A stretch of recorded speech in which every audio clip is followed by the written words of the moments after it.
Doctor Ajay Hadiya मेरे साथ मौजूद है। सर, हम देखते हैं कि नई नई टेक्नोलॉजीज आ रही है, एक्सपेरिमेंट्स हो रहे हैं, रिसर्च किए जा रहे हैं, तो क्या सर उससे कुछ सुधार हुआ है पता चलने में कि भाई कौन सा स्टेज में है, कब हुआ, ये सब? देखिए, नई टेक्नोलॉजी तो है, वो सिटी स्कैन, एमआरआई या पेट स्कैन हम कर रहे हैं, परंतु वो ये नहीं बताती है कि 6 महीने पहले आपको कैंसर होगा। अभी तक कितने पेशेंट्स हैं, अगर हम नंबर्स की बात करें? मेरे पास अभी तक लगभग 15,000 पेशेंट्स हमने भी देखे हैं। सर, अगर मैं ये पूछूं कि अगर कोई पेशेंट है, कैंसर का 3rd स्टेज उसका है, वो आपके पास आए और इलेक्ट्रो होम्योपैथी के जरिए क्या उसका इलाज पूरी तरीके से संभव है, पूरा वो रिकवर कर सकता है? टैगलाइन ही है कि संभव है कैंसर का इलाज बिना कीमो, बिना रेडिएशन। कुछ चुनौतियां हैं जो सामने आ रही हैं, या ये पॉसिबल है आने वाले समय में? हाँ, देखिए, चुनौती तो बहुत है। जो फीमेल हैं वो एक्सरसाइज करती हैं, 4 दिन से ज़्यादा अगर वो जिम जाती हैं तो जो कैंसर का रिस्क है वो बहुत ज़्यादा कम हो जाता है, ये सच है? हाँ, बिल्कुल सही कहा आपने। एलोपैथी से कैंसर के इलाज के बारे में आपका क्या कहना है, उसको लेकर आप क्या सोचते हैं? कैंसर को हम जितना छेड़ते हैं उतना ही कैंसर बढ़ता है। नमस्कार, भारत 24 के स्पेशल पॉडकास्ट आप देख रहे हैं। मैं हूं प्रीति नेगी आपके साथ, और इस वक्त डॉक्टर अजय हाडिया मेरे साथ मौजूद हैं, जो कि कैंसर स्पेशलिस्ट हैं, डायरेक्टर हैं Devi Ahilya cancer hospital and research centre के। आज हम एक ऐसे मुद्दे पर बात करेंगे जिसको लेकर हर कोई जागरूक होना चाहता है। हर कोई ये जानना चाहता है कि आखिर कैंसर होता कैसे है। इसके पीछे की वजह आए दिन हम ऐसी खबरें सुनते हैं, कैंसर के केसेस बढ़ते जा रहे हैं, ना सिर्फ देश बल्कि पूरी दुनिया में लोगों को जागरूक करने की कोशिश भी की जा रही है, और इसीलिए डॉक्टर से हम इसको लेकर बात करेंगे। सर, सबसे पहले जो बेसिक सा मेरा सवाल है कि आखिर कैंसर के कारण क्या है, ये होता कैसे? आपके पास तो बहुत सारे पेशेंट्स आते हैं, आप उनको देखते हैं, आपकी रिसर्च क्या कहती है? नमस्कार। कैंसर डे बाय डे बढ़ता जा रहा है और भारत नंबर 3 पे है, पहले चाइना, नंबर 2 अमेरिका, और भारत तीसरे नंबर पे जहाँ कैंसर सबसे ज़्यादा फैल रहा है। उसका प्रमुख कारण है हमारी लाइफस्टाइल और प्रकृति से दूर होना, सबसे ज़्यादा पेस्टिसाइड्स का उपयोग करना, बिना हम जो भी एग्रीकल्चर खेती कर रहे हैं उसमें पेस्टिसाइड का उपयोग हो रहा है, और यही कैंसर का सबसे प्रमुख कारण है। सर, कई बार हम देखते हैं कि लोगों को पता ही नहीं होता कि कैंसर हो क्या है। सुनते हैं कि 3rd स्टेज है, 4th स्टेज है, अब कुछ नहीं हो सकता है।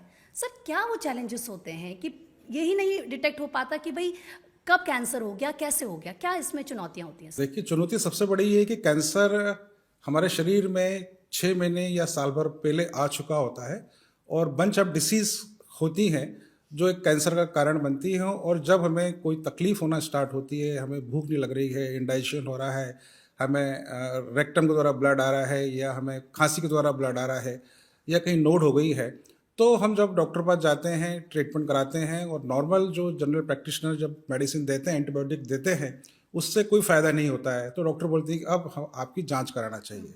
जब एंडोस्कोपी या सोनोग्राफी या सिटी स्कैन या एमआरआई की जाती है तो पता लगता है कि कैंसर है, और कई बार तो तब पता लगता है कि मेटास्टेटिक कैंसर हो चुका होता है शरीर में, जो 1 साल पहले आ चुका होता है। तो जब पता ही हमें बहुत देर लग रहा है, हमें ये कहेंगे कि कैंसर जो है एक स्लीपिंग स्टेज में साल भर पहले से होता है, और एक सिम्टम्स के रूप में हमें पता लगता है, और जांच कराने पे जब पता लगता है कि ये 4th स्टेज कैंसर। सर, हम देखते हैं कि नई नई टेक्नोलॉजीज आ रही हैं, एक्सपेरिमेंट्स हो रहे हैं, रिसर्च किए जा रहे हैं, तो क्या सर उससे कुछ सुधार हुआ है पता चलने में कि भाई कौन सा स्टेज में है, कब हुआ, ये सब कुछ? देखिए, नई टेक्नोलॉजी तो है, वो सिटी स्कैन, एमआरआई या पेट स्कैन हम कर रहे हैं, परंतु वो ये नहीं बताती है कि 6 महीने पहले आपको कैंसर होगा।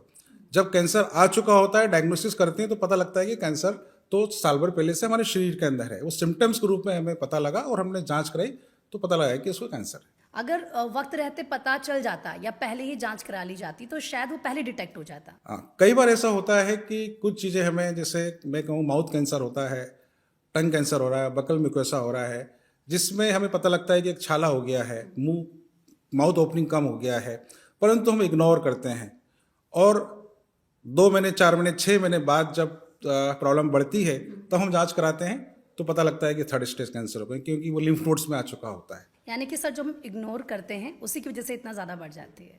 अच्छा, सर ऐसा भी है क्या कि बॉडी का कोई स्पेसिफिक पार्ट है जिसमें कैंसर सबसे ज़्यादा खतरनाक हो, और बाकी कोई ऐसे पार्ट कि वहाँ पर वो इतना ज़्यादा डेंजर ना, ऐसा भी होता है? हाँ, देखिए, कैंसर जब होता है हमारे शरीर के अंदर, तो हमारा ऐसा मानना है कि कैंसर शरीर के यदि एक भाग में हुआ है तो कैंसर तो पूरे शरीर में फैल चुका है, परंतु सबसे वीक पार्ट होता है, वहाँ पर हमें कैंसर का पता लगता है। सर, इससे पहले क्योंकि हम बात कर रहे थे इलेक्ट्रो होम्योपैथी, क्योंकि मैंने सुना कि इसके ज़रिए लोग ट्रीट हो रहे हैं, आप लोग उनका ट्रीटमेंट कर रहे हैं। सर सबसे पहले मैं यही आपसे जानना चाहूँगी कि ये इलेक्ट्रो होम्योपैथी है क्या? देखिए, इलेक्ट्रोपैथी सिस्टम ऑफ मेडिसिन एक पूर्ण रूप से हर्बल चिकित्सा पद्धति है, इटालियन सिस्टम ऑफ मेडिसिन है। इसके द्वारा कैंसर जैसी बीमारी का भी इलाज बहुत ही सफलतापूर्वक किया जा रहा है। ये जो मेडिसिन है, ये इसका हम देखते हैं कि इसका जो मेन प्रिंसिपल है वो है विटिएशन ऑफ ब्लड लिम्फ।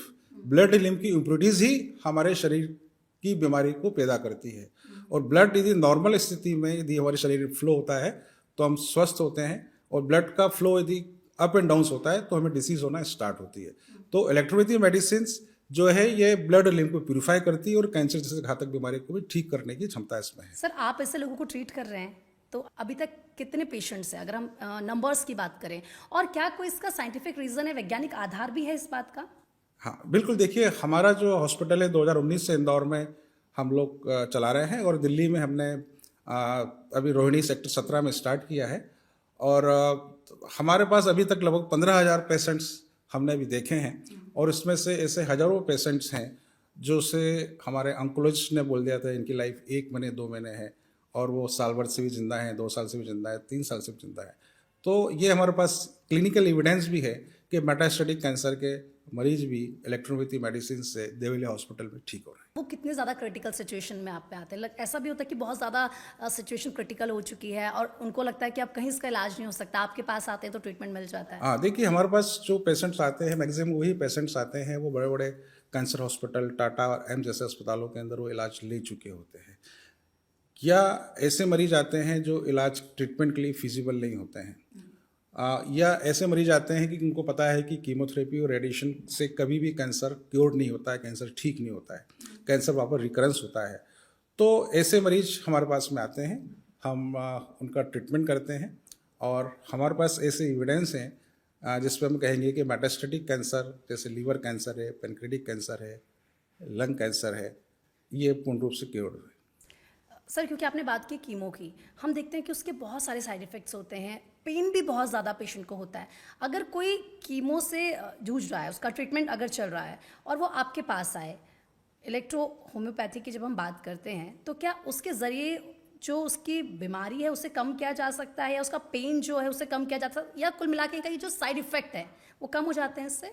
हाँ बिल्कुल, देखिए क्या होता है कि आफ्टर सर्जरी एलोपैथी के अंदर यदि कीमोथेरेपी और रेडिएशन दी जा रही है तो ये पैलेटिव केयर में ही इसको माना जाता है, और हमारे पास ऐसे पेशेंट आते हैं या तो कीमोथेरेपी रेडिएशन ले चुके होते हैं, और उसके बाद में जब रिकरेंस होता है तो उस स्टेज के अंदर पेशेंट का इम्यून सिस्टम इतना वीक हो जाता है कि वो दोबारा से कीमोथेरेपी लेने की स्थिति में नहीं होता है, या दोबारा कीमोथेरेपी लेता है तो उसकी साइकिल्स होती कीमोथेरेपी की, उसे 6 साइकिल लेना है, 12 साइकिल लेनी है, और पता लगता है कि 2 साइकिल बाद ही इसका इम्यून सिस्टम इतना खराब हो चुका होता है कि पेशेंट को बहुत ज़्यादा वॉमिटिंग होती है, नौजिया होता है, और बहुत सारे ऐसे सिम्टम्स होते हैं, तो वो ट्रीटमेंट लेने की स्थिति में नहीं होता है, और पेशेंट उस समय पेन में आ जाता है।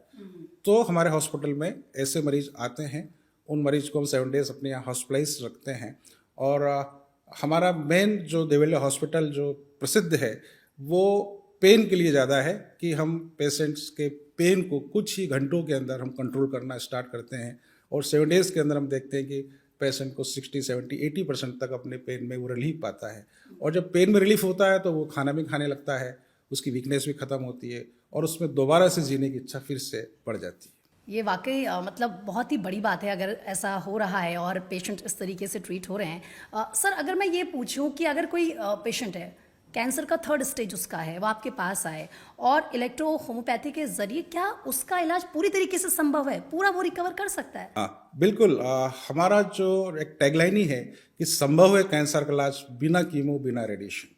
सर ये मैं इसलिए पूछ रही हूँ क्योंकि हम देख रहे हैं ना सिर्फ हिंदुस्तान में, क्योंकि पूरे वर्ल्ड में जिस तरीके से कीमो किया जाता है, रेडिएशन का आप जिक्र कर रहे हैं, तो दिक्कत तो इसमें होती है, लेकिन अगर कोई ये बोले कि इलेक्ट्रो होम्योपैथी के जरिए पॉसिबल है तो क्या लोग इस बात को मान रहे हैं? हालांकि बहुत सारे पेशेंट तो आपके पास आ ही रहे हैं।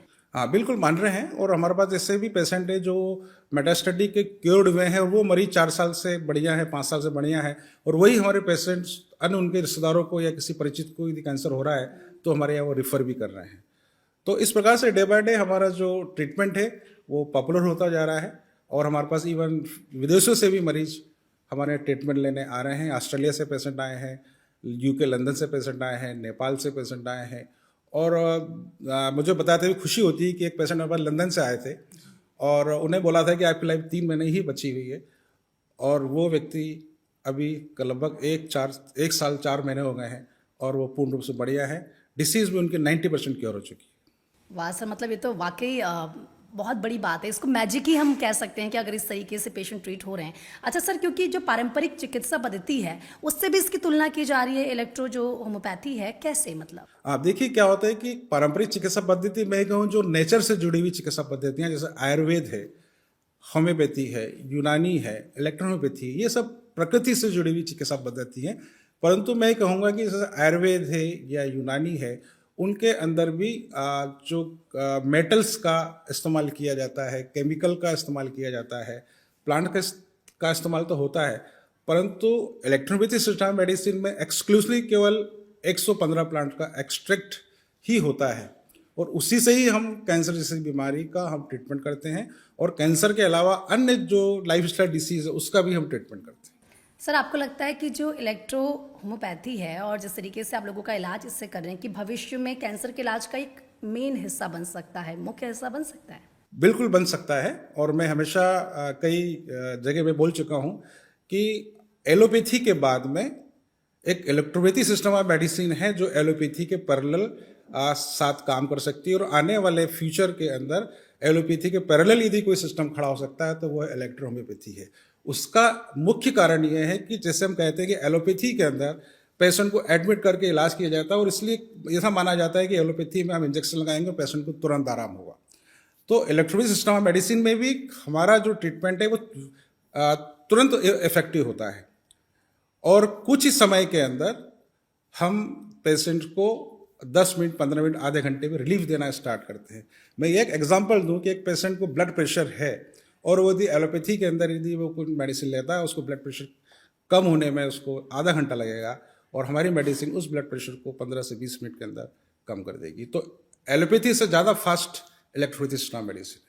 सर, क्योंकि आप लोगों को ट्रीट कर रहे हैं, आपके पास बहुत सारे लोग आ रहे हैं, आप उन्हें देख रहे हैं, वो स्वस्थ होकर अपने घर जा रहे हैं।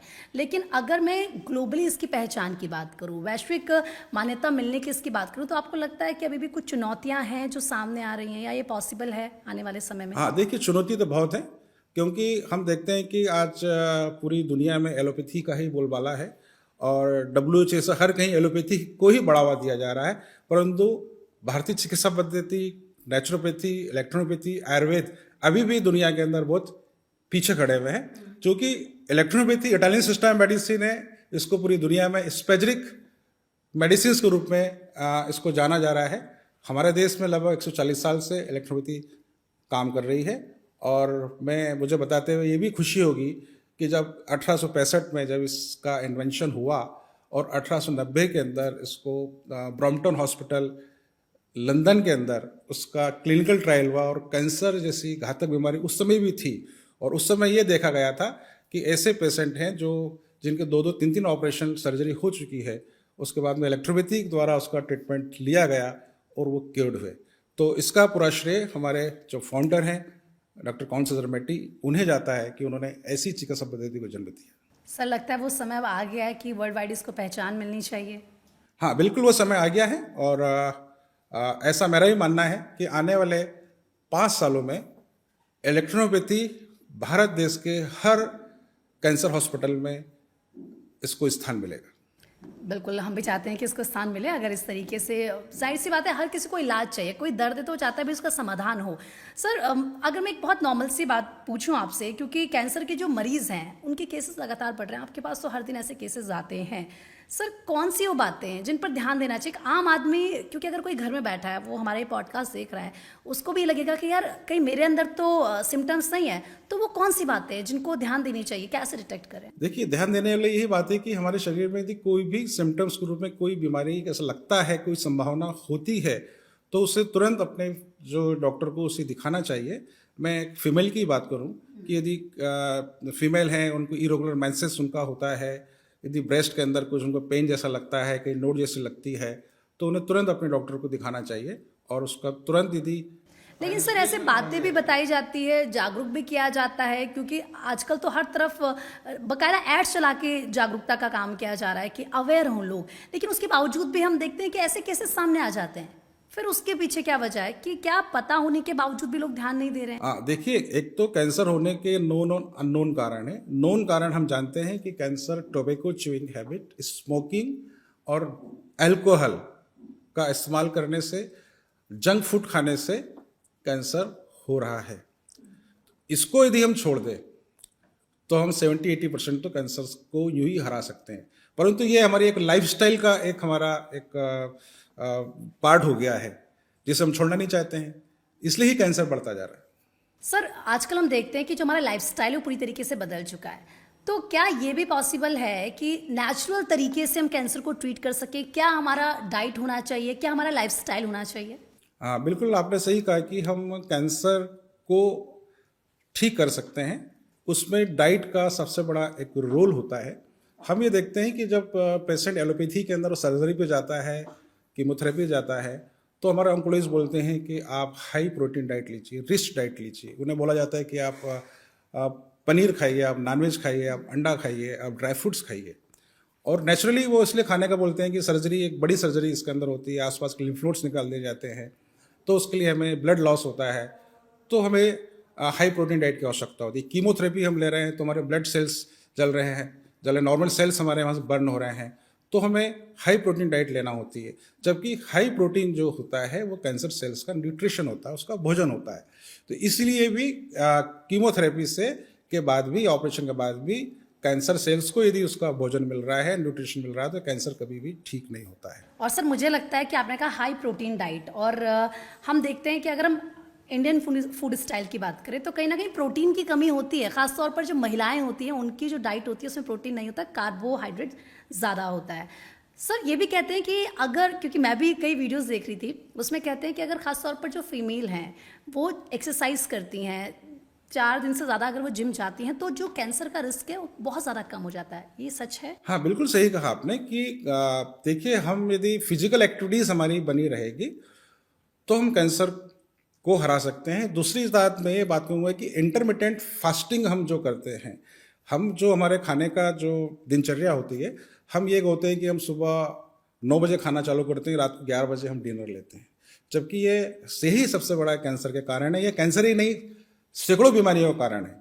यदि हम ये करें, इंटरमिटेंट फास्टिंग के रूप में करें कि सुबह 9 बजे हम अपना ब्रेकफास्ट लें, 11 बजे अपना लंच लें, शाम को 3 बजे हम एक अपने सॉफ्ट ड्रिंक ले लें, और शाम को 6 से 7 बजे अपने डिनर कर लें, और 7 बजे से लेकर सुबह 9 बजे तक हमें कुछ भी नहीं खाना है, तो हमारा जो मेटाबॉलिज्म है बहुत अच्छा रहेगा, खाना हमारा अच्छा डाइजेस्ट होगा, और हम ऐसी सैकड़ों बीमारियों से, इवन डायबिटीज़ से, ब्लड प्रेशर से, कोलेस्ट्रॉल जो बढ़ा हुआ है उसको भी हम ठीक कर सकते हैं। तो कैंसर के डाइट के अंदर हम अपने मरीजों को यही हम सलाह देते हैं कि आपको अल्कलाइन डाइट लेना है, हाई प्रोटीन डाइट को नहीं लेना है, आपको मिलिएट्स लेना है।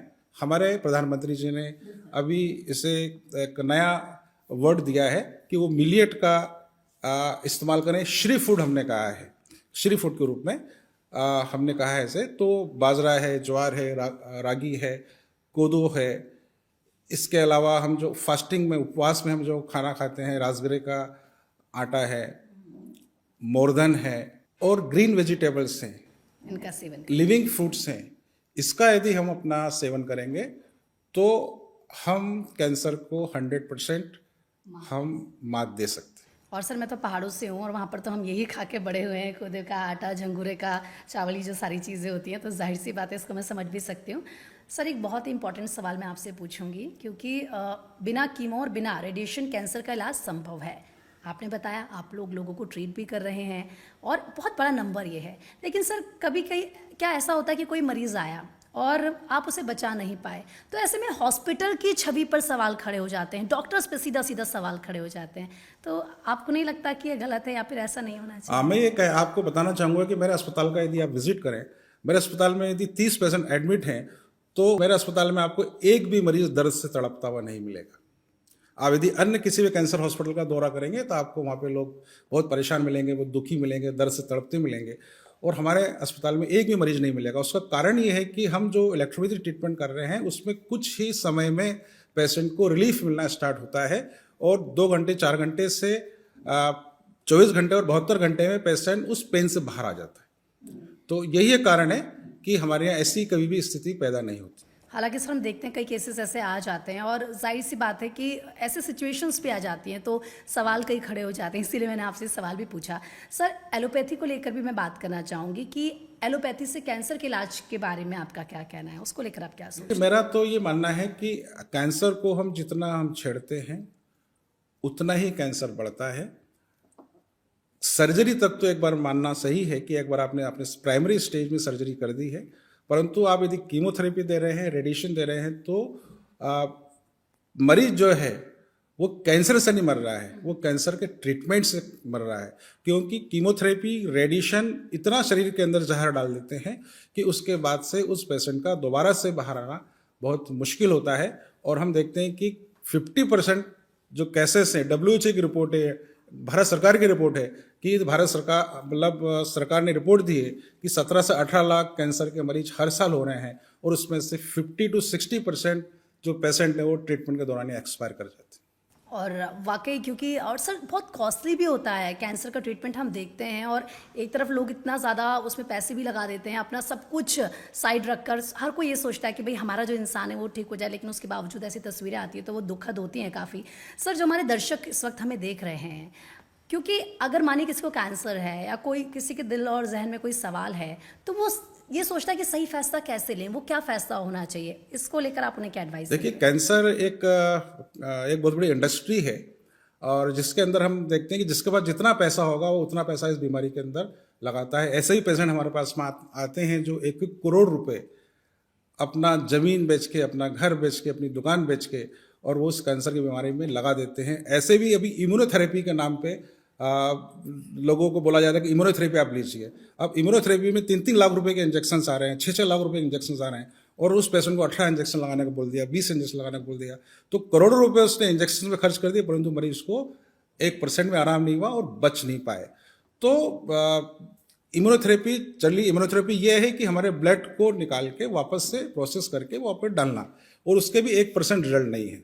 तो इलेक्ट्रोपैथिक सिस्टम मेडिसिन ऐसा है जो इम्यून सिस्टम को बढ़ा रहा है। तो हमारा ट्रीटमेंट तो नेचुरली है, और यदि फर्स्ट चॉइस यदि इलेक्ट्रोपैथी बन जाए इस देश के अंदर तो हम लाखों मरीजों को कैंसर से बाहर ला सकते हैं, कैंसर से हरा सकते हैं, कैंसर को ठीक कर सकते हैं। सर क्योंकि हमने कहा कि कितने महंगे महंगे इसके इंजेक्शन आते हैं जो लोग एलोपैथी के जरिए इलाज करवा रहे हैं। सर अगर मैं इलेक्ट्रो होम्योपैथी की बात करूं तो कंपैरिजन अगर कॉस्ट की करूं तो जाहिर सी बात है ये उसके कंपैरिजन बहुत सस्ता होगा। बहुत ही सस्ता है। देखिए, हमारा एक प्रोटोकॉल है कि हम 7 दिन पेशेंट को एडमिट रखते हैं और पेशेंट को बोलते हैं कि 6 महीने से 8 महीने इलाज लेना है। इस पूरे 6 महीने से 8 महीने का ट्रीटमेंट का और हॉस्पिटलाइजेशन से पूरा खर्चा 2.5 से 3 लाख रुपये होता है, जो एक नॉर्मल व्यक्ति भी उसको उठा सकता है। वाकई ये तो देखा जाए तो बहुत ही सस्ता है। और उस टाइम इंसान ये सोचता भी कि हम कहाँ ऐसी जगह जाएं जहाँ पर हमें बेहतर इलाज मिले। पैसा भी सेकेंडरी हो जाता है, लेकिन वो पैसा भी हर किसी के पास नहीं होता है, तो बहुत ज़्यादा क्रिटिकल सिचुएशन हो जाती है। सर ऐसा फ्यूचर में आपका प्लान है कि और ब्रांचेस आप पूरे देश भर में इसको लेकर खोलें अपने हॉस्पिटल की, क्योंकि जिस तरीके से इलेक्ट्रो होम्योपैथी का इलाज आप दे रहे हैं तो मुझे लगता है सिर्फ दिल्ली इंदौर तक तो नहीं होना चाहिए। हाँ बिल्कुल। देखिए, हमारी तो माननीय प्रधानमंत्री से, माननीय स्वास्थ्य मंत्री से यही मेरी मांग है। और कल 21 मार्च को मेरी माननीय स्वास्थ्य मंत्री दिल्ली के डॉक्टर पंकज कुमार सिंह से मेरी बात हुई है और उन्होंने आश्वासन दिया है कि आने वाले 15 दिन में हो सकता है कि हम दिल्ली कैंसर इंस्टीट्यूट के अंदर हमारा ट्रीटमेंट एक स्टार्ट करें और 50 से 100 पेशेंट पे यदि हमारा ट्रायल सक्सेस होता है तो हो सकता है कि दिल्ली सरकार हमारे इलाज को सरकारी अस्पतालों में लागू कर दे। और यदि भारत सरकार यदि अपने कैंसर हॉस्पिटल में यदि हमारे ट्रीटमेंट को यदि लागू कर देगी तो हम लाखों मरीजों को कैंसर से बचा सकते हैं। बिल्कुल, और ये होना भी चाहिए क्योंकि हर किसी को जीवन मिलना चाहिए और बेहतर इलाज मिले, ये कोशिश होती है। सर मुझे लगता है कि हमारे तमाम जो दर्शक हमें देख रहे हैं हर एक सवाल का उनको जवाब मिला है। और साथ ही साथ हम ये भी चाहेंगे कि वैश्विक पहचान जो इलेक्ट्रो होम्योपैथी है उससे मिले ताकि ज़्यादा से ज़्यादा लोगों का बेहतर इलाज हो। फिलहाल आपका बहुत बहुत शुक्रिया। Thank you so much sir.